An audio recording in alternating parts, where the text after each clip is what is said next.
Assalamualaikum warahmatullahi wabarakatuh. Waalaikumsalam warahmatullahi wabarakatuh. Alhamdulillah tadi kita selesai zikir nafas selama 30 menit. Untuk Gus Jaki, Gus silakan. Tadi dari dalam zikir nafas ada sensasi-sensasi apa saja? Silakan Gus.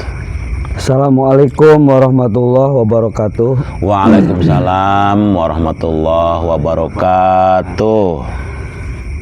Alhamdulillah tadi guru di zikir nafas kita semua tadi Iya. di malam Jumat ini saya masuk ke ruang alam bawah sadar.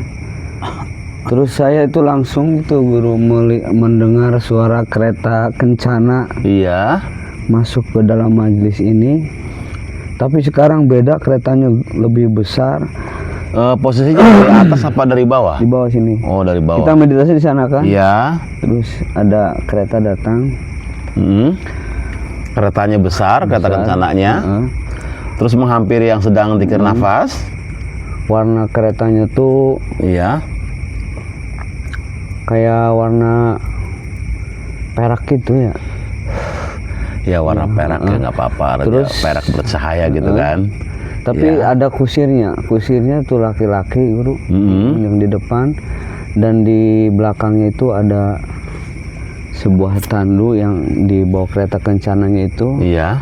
Di dalamnya ada seorang ratu, di belakangnya pengiring-pengiringnya banyak. Oh, dayang-dayangnya ya di belakangnya. Oke.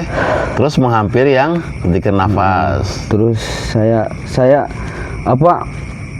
menengok ke sana. Iya, pas lagi zikir nafas tuh. Ada kereta, terus dari dalam kereta itu keluar ratu, ya cantik lah. Oke. Cantik. Iya. Namanya siapa, Gus? Memperkenalkan nggak beliau namanya siapa? Belum guru, tapi ada dialog yang saya lakukan dengan beliau. Iya. Ya, beliau keluar dari kereta kencana dengan memakai pakaian warna hijau. Beliau memulai pembicaraan, Sampurasun. Oh, Maaf gitu. mengganggu. Oke. Sambil tangannya gini. Iya, maaf Oke, mengganggu. Iya.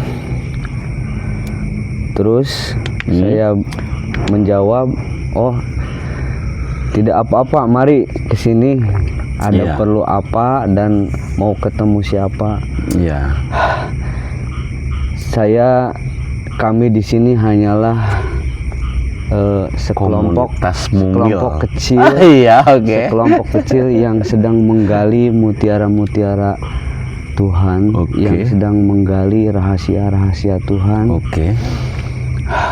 Terus beliau menjawab, bagimu itu sekelompok kecil, tapi bagi saya, bagi kaum saya, bagi rakyat saya, di sini adalah tempat yang sangat bersinar, yang sangat bersinar sekali, sehingga Kata saya ingin singgah di sini dan ingin ikut bagian dari komunitas kecil ini gitu. Oke. Yang saya lihat di sini itu adalah sebuah cahaya yang sangat bersinar sekali. Oke. Sekalipun cahaya itu ada yang ingin mematikan dengan tiupan-tiupan angin yang besar, tapi cahaya di sini semakin bersinar. Makanya saya ke sini, kata Bunda Ratu itu. Terus saya menjawab, ya mangga silakan. Mangga silakan dengan senang hati. Terus beliau menjawab lagi, menuturkan kalimat lagi, kaumku di sana semuanya sama, tidak ada kaya, tidak ada miskin, tidak ada cerdas, tidak ada bodoh, tidak ada cantik, tidak ada jelek, semuanya sama. Yang membedakan di kaumku adalah di pengabdiannya. Oke, jadi kita juga sama kan, ketakwaannya gitu kan, perbedaannya itu kan. Oke, terus Terus setelah itu beliau ikut meditasi di sini. Ya mangga silakan. Bareng dengan Kita komunitas meditasi mungil di ini ya, yang hanya berapa tadi, berenam ya. Komunitas mungil ikut beliau, berarti duduknya tadi di sebelah mana duduknya, Gus? Beliau di luar lingkaran. Oh, di luar Kita kan lingkaran. melingkar, heeh. Oke, berarti ikut sama kita. Rendah hati banget ya. Setelah itu saya naik ke atas ke vibrasi yang lainnya. Oh, nanti udah yang ini dulu ya, dulu diurai dulu. Gini Gus, kata beliau tadi, kata putri itu, kata putri yang turun dari apa tadi? Kereta kencana. Kereta kencana itu, beliau bisa datang ke sini itu karena apa? Melihat dari sini itu terpancar cahaya yang sangat terang. ya, yang sangat terang. Padahal kita komunitas kecil. Dan cahaya itu, Gus, kata beliau ya informasinya, ada yang mau mematikan dengan cara ditiup. Artinya apa? Ya ada yang terganggu gitu. Karena kan begini, vibrasi Kang Habib, positif negatif itu ya, bukan hanya kita di dunia saja. Di sana juga positif negatif itu masih ada. Berlaku ya. Berlaku. Iya. Gelombang negatif namanya iblis, gelombang positif namanya malaikat yang kita kenal. Dan yang memang tidak jauh seperti itu. Gitu. Akan tetapi ya, cahaya yang ada di sini itu tetap bertahan ditiup dari arah manapun. Artinya ya tetap bercahaya menjulang ke atas sehingga sampai beliau melihatnya gitu. Ingin gabung. Ingin bergabung. Bagi kami ini bukan komunitas kecil gitu. Yaitu menurut beliau gitu kan.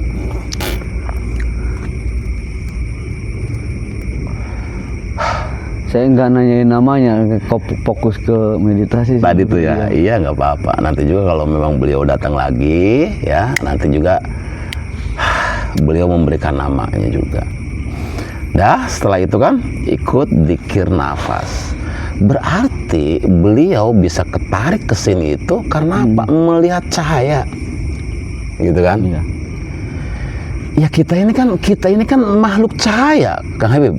Ketika wanafahtu fihi mirruh ditiupkan, itu yang ditiupkan apa?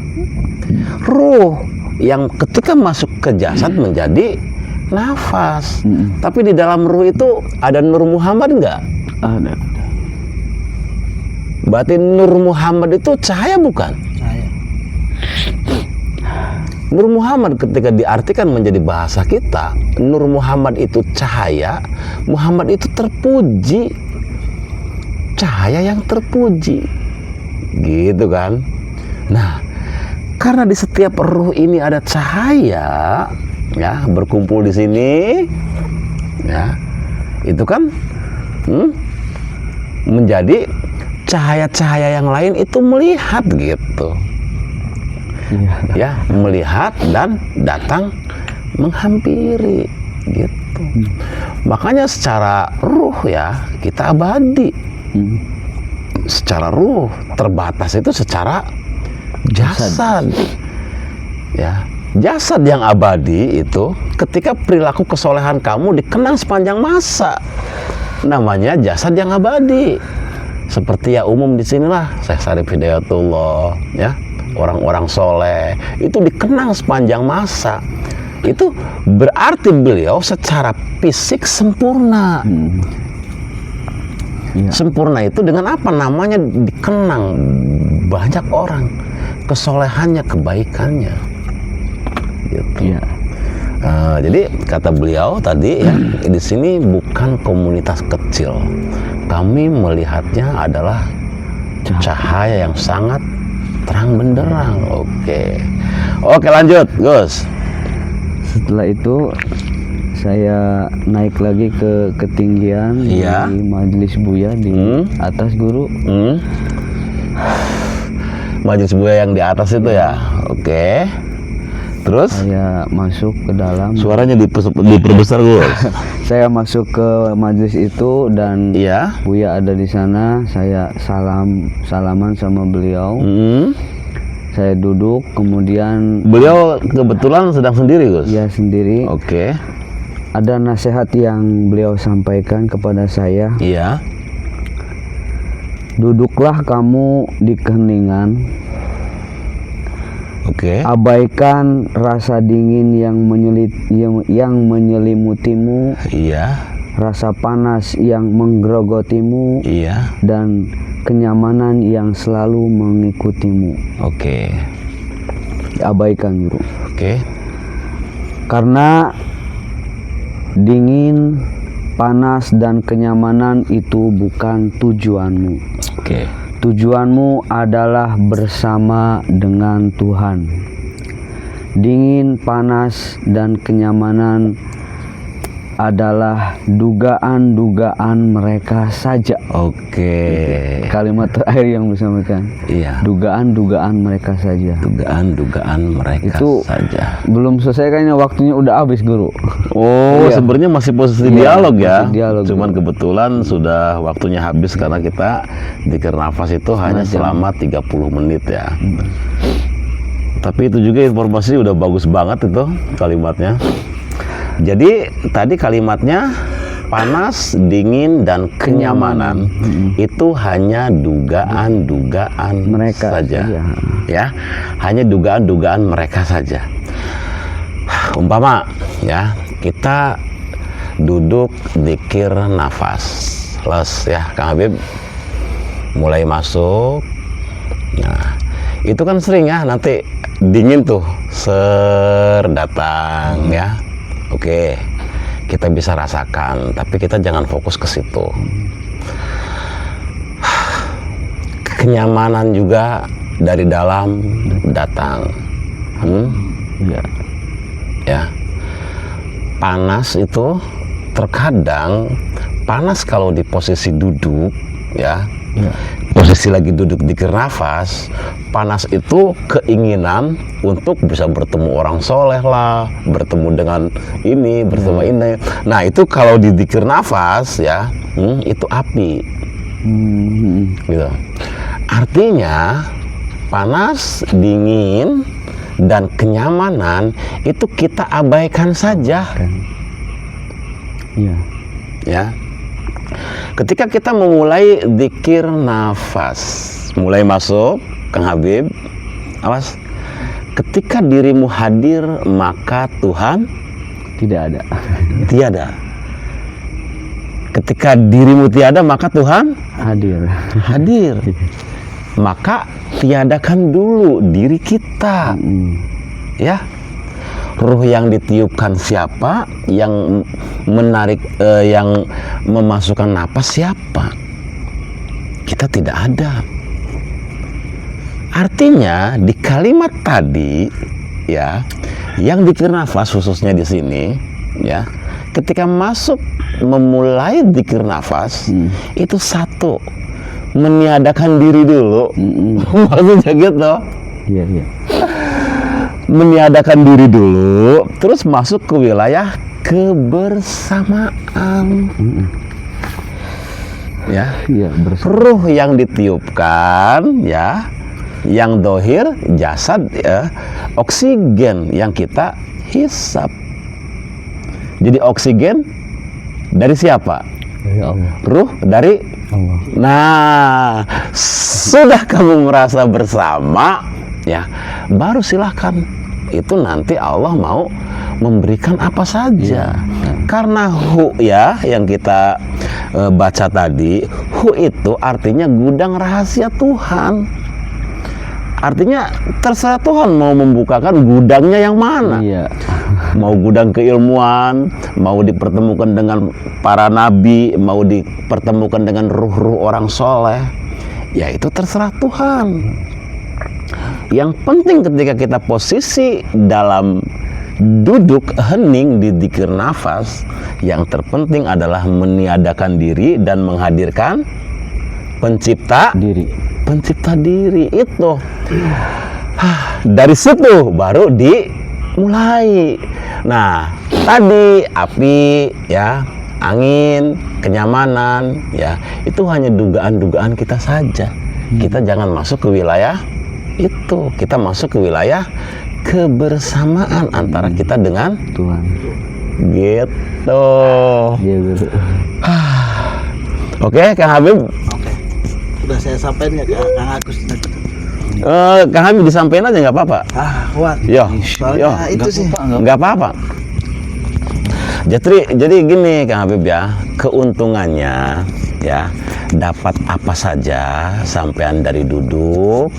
Ketika sampean diungkapkan di sini ya, nanti saya kan secara tidak langsung dikasih informasi ya, secara tidak langsung dikasih informasi, dan nanti bagaimana caranya ya, itu tergantung informasi dari sampean masuk ke saya, dan nanti saya ngambil keputusan gitu. Oke, Kang Habib silakan.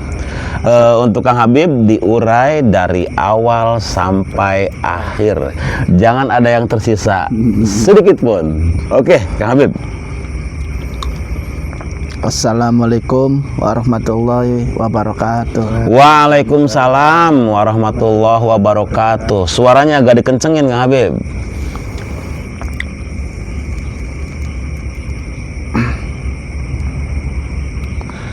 Les, pertama masuk. Kuat.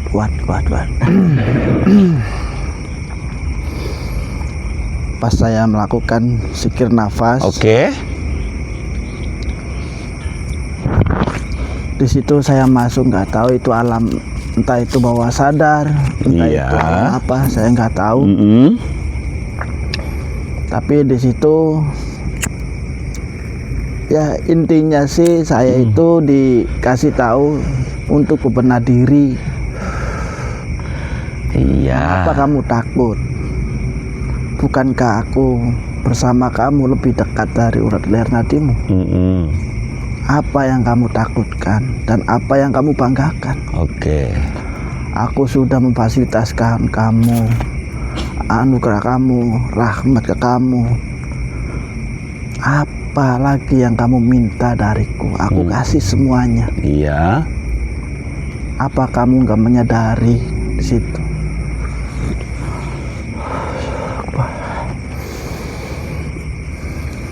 Terus? Nasihatnya diantaranya.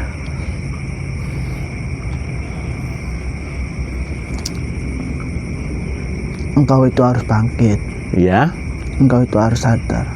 Banyak orang yang membutuhkan kamu. Oke. Iya, Gus ya. Keren ya. Oke. Di situ terus ada tamu datang lagi. Saya juga nggak ngerti Kang Agus bisa melihat di situ. Di situ Gus Jaki. Kang Agus Gus Jaki Oh, melihat di situ. Saya nggak bikin-bikin, saya nggak karang-karang. Iya. Iya, ya, oke. Sampai dia itu mengucapkan salam kepada, nggak tahu dia mengucapkan salam kepada saya, entah itu kepada Buya.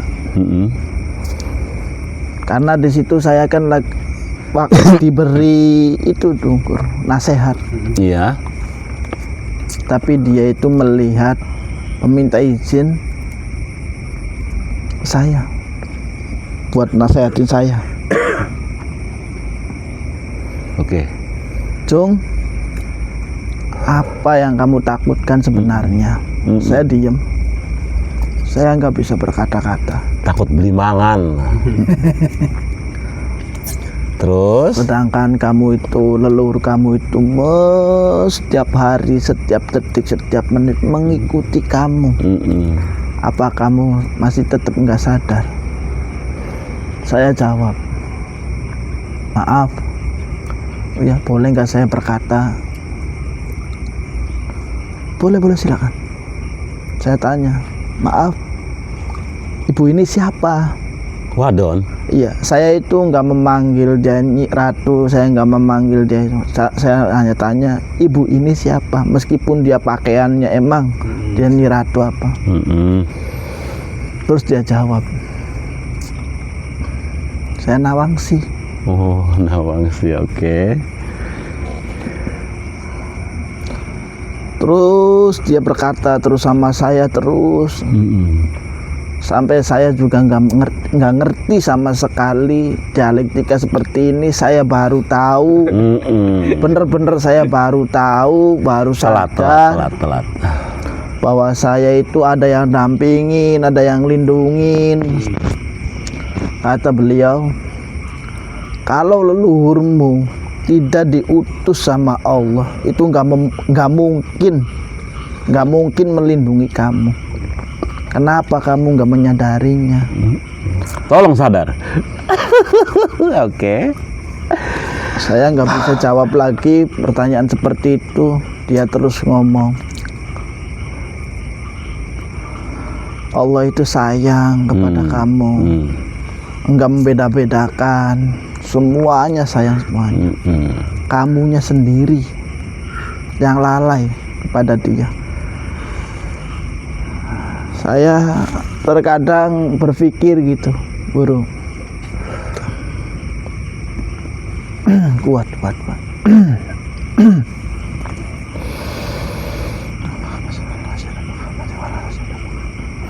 Iya, jadi manusia itu diciptakan oleh Allah itu dengan penuh rasa kasih sayang dari awal penciptaan.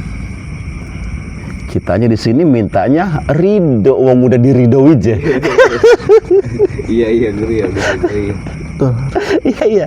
Ya kalau penciptaan kita itu didasari atas kasih sayang, ya itu bukan ridhonya yang kita minta, tapi kita aja berperilaku yang diridhoi. Allah. Iya, berperilaku yang diridhoi gitu, menebarkan kebaikan, ya, berbuat apapun dengan setulus hati, penuh keikhlasan.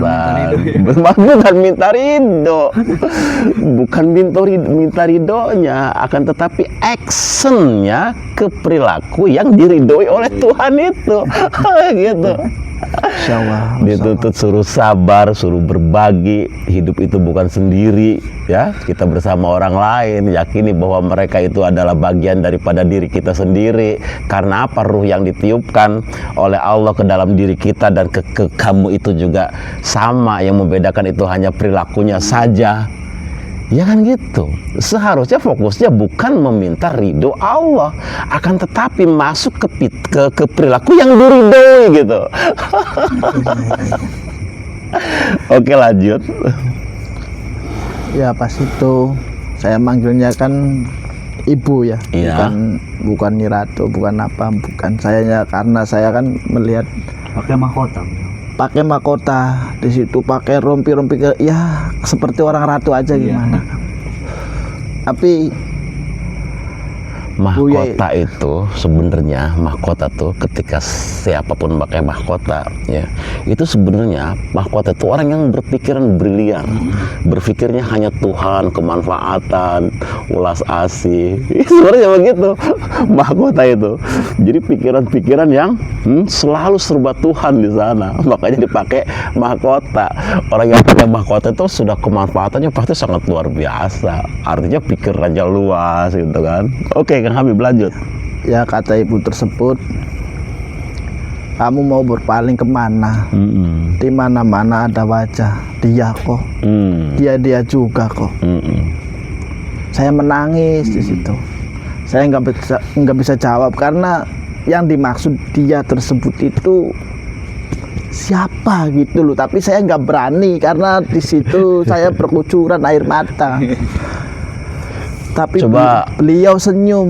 Berurai air matanya tuh Kang Habib, nangisnya tuh seperti apa? Coba diekspresikan gitu biar plong. Ya segitu.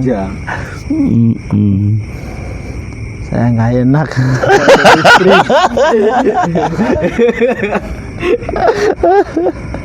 Istri saya suka nonton ini jadinya.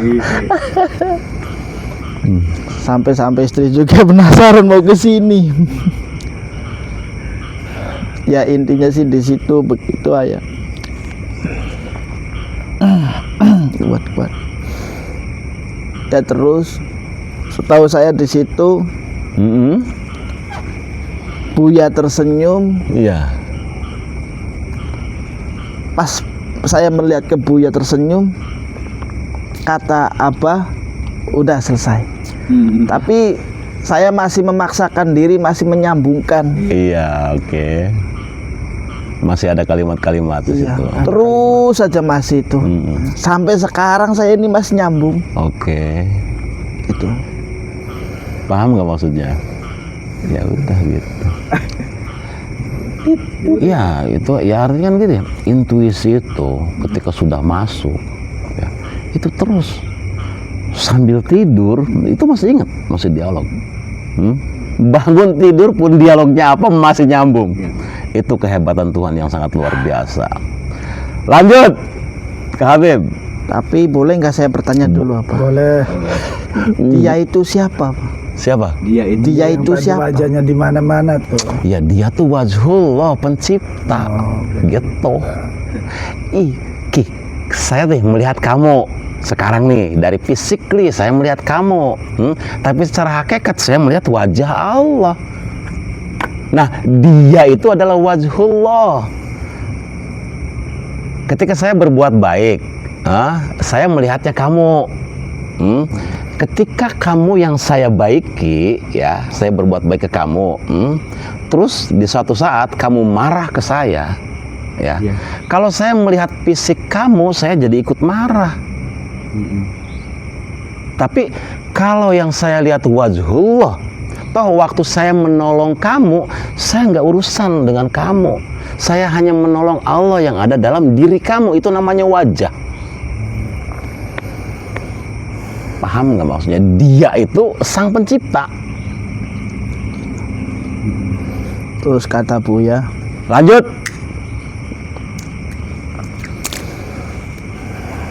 jadilah kamu kuat. Terus apa-apa berat plong. Jadilah kamu Orang yang berguna. orang yang berguna. Kan saya tanya, Kan lagi kecil juga menjadi orang yang berguna bagi bangsa dan agama. Ya kan? kan Oke, lanjut. saya berani Iya. tanya di situ. Buya, seperti apa definisinya tuh? Definisinya. Iya. Seperti apa gitu? Orang berguna itu. Dia jawab,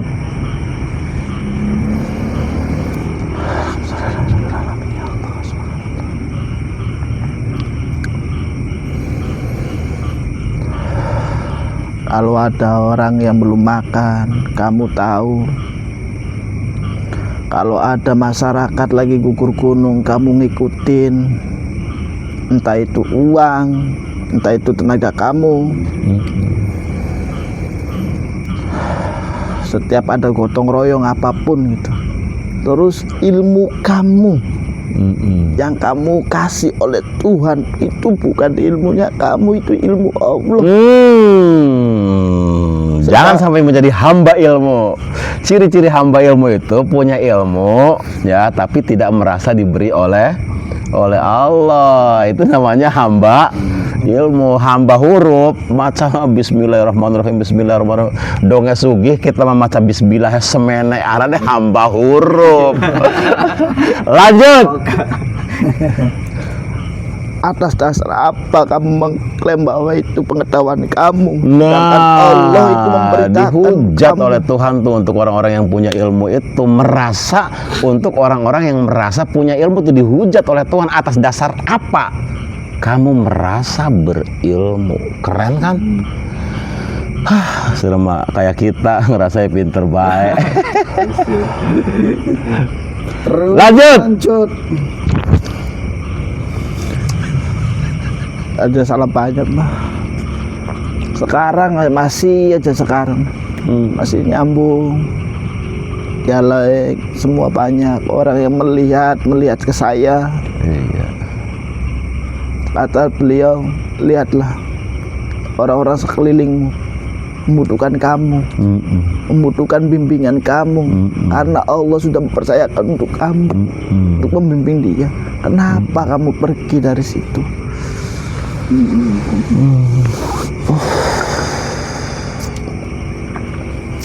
Artinya pertanyaan-pertanyaan itu tuh sebenarnya itu tuh umpamanya Kang Habib masuk ke majelis, umpamanya sekarang masuknya tahun 2025 ya umpamanya. Itu tuh pertanyaan itu sudah dari 2025 ya. 2010 atau bahkan sebelumnya sebenarnya gitu, cuman baru terbuka sekarang, hanya gitu aja. Oke. Terus Saya kan bertanya di situ, apa saya harus resign di situ, sedangkan saya sudah menandatangani kontrak MOU tersebut. ya enggak, yang gitu nggak boleh resign. Artinya diikuti saja sesuai dengan kontrak. Yang penting ketika kamu menjalani job description itu, ya artinya pembagian tugas itu, ya cara kamu menjalaninya jangan seperti kemarin gitu. Artinya kan kebiasaannya kalau kita punya kontrak ini, kita fokus semua ke sana, penghasilannya berapa nanti untuk ini gitu kan. Nah, ini kamu jalani kontrak itu, jalani, akan tetapi berapapun kamu dapat rezeki dari kontrak itu, ya kamu berbagi dengan orang lain. Iya, yang berguna seperti tadi. Anak kelaparan, gotong royong ya, terus. Nah, ke sana sebenarnya mah gitu. Jangan resign. Terkecuali resign itu ketika kamu sudah punya pekerjaan sendiri dan penghasilannya besar, baru. Ya ketika kita belum ada penghasilan, kita resign, kita keluar. Ya mau dari mana? Ya gitu. Ikuti aja alur itu sambil bermanfaat. Oke. Jadi kontrak ya jangan digagalkan. Udah lanjut kontraknya berapa tahun kamu jalani. Akan tetapi sekarang caranya kamu menjalani kontrak itu dengan apa? Yakini itu adalah tugas dari Tuhan. Kamu kerja di sana dan kamu jalani pekerjaan ini dengan penuh cinta. Karena apa? Tugas dari Tuhan. Paham nggak maksudnya? Nah, ketika kita menjalani apapun dengan penuh cinta, itu kita nggak ada lelah. Lelah itu ya karena apa? Kita menjalani kontraknya itu seakan-akan itu tuntutan dari anak, tuntutan dari istri, tuntutan dari mertua. Ya kan? Nah, lelah baru seperti itu. Jadi kita harus bisa menjadi diri kita sendiri, jangan terikat dengan orang lain. Jadilah dirimu sendiri, ya. Jangan terikat oleh orang lain. Jangan sampai kamu kerja itu atas dasar keinginan istri kamu. Kamu kerja dari mana dasarnya, ya? Dari SPK, surat perintah kerja dari Tuhan ke situ. Kamu kerja. Kerjanya apa nanti? Ketika kamu yakin bahwa pekerjaan itu adalah surat perintah kerja dari Tuhan, ya kamu menjalaninya nyaman, menjalaninya dengan penuh cinta. Seperti apa? Surat cinta dari kekasih. Dari pacar datang, gini, kita menjalaninya nyaman nggak? Semangat. Nyaman. Jangankan semuanya hanya masih di Indonesia, di luar kemanapun, ya. Ketika yang menyuruh kita adalah kekasih, kita pasti semangat kok mengejarnya. Ya kan? Nah, di kontrak juga, di pekerjaan juga tetap atas dasar instruksi perintah dari kekasih kita bergerak dan kita bekerja gitu. Oke, Kang Habib. Nah, Kang Habib ya, ketika intuisi itu sampai sekarang masih masuk ya, terus lanjutin, nanti pulang dari sini duduk lagi di rumah ya, langsung naik lagi. Terus ikuti irama-irama itu, ikuti ya. Mau sambil nangis, mau apa, ikuti. Karena cara pelajarannya seperti itu gitu. Oke lah, untuk pertemuan kali ini ya Kang Habib semuanya cukup sekian.